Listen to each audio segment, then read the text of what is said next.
challenge during your time as minister?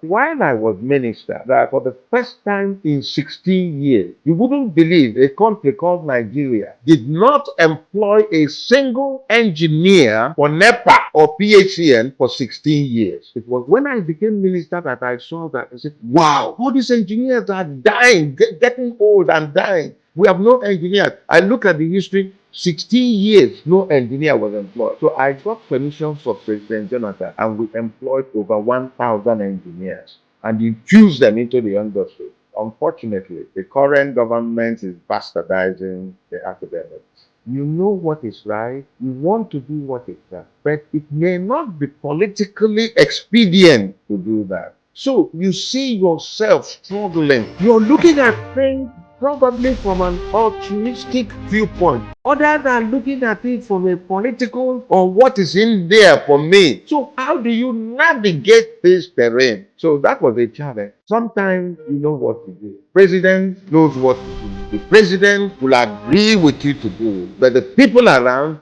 will make sure that it is frustrated and you don't get what you want to do done.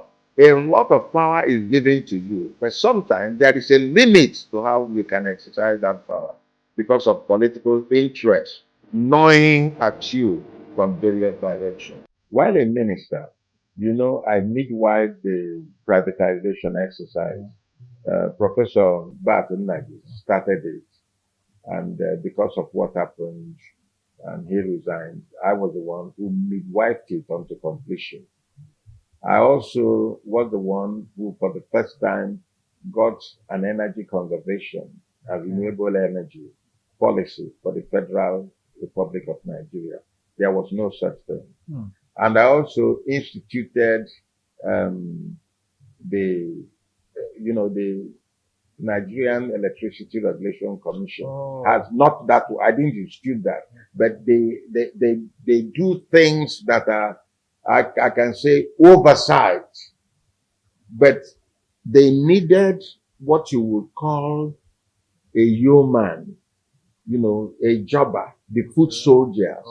That was how NEMSA came to being.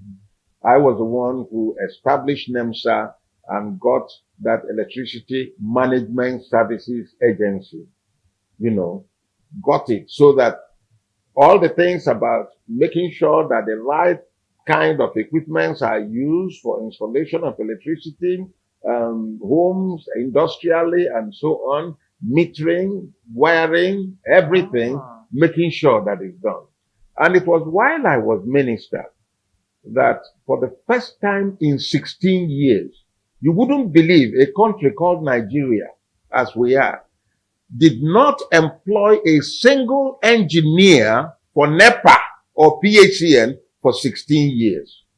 It was when I became minister that I saw that. I said, wow, all these engineers are dying, getting old and dying. We have no engineers. I look at the history, 16 years, no engineer was employed.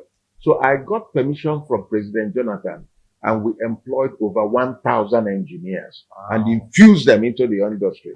We also started an artisan thing, training for engineers, both in welding, those of them who will be climbers, who will go up, those who would work with all kinds of apparatus to try to make sure that the maintenance of the field, especially at the distribution area, most of the climbers were getting old and dying. Nobody was employing them. The fitters, nobody was employing them. Those people doing menial jobs, but yet very critical jobs. I made sure we took about 200 from each state and trained them.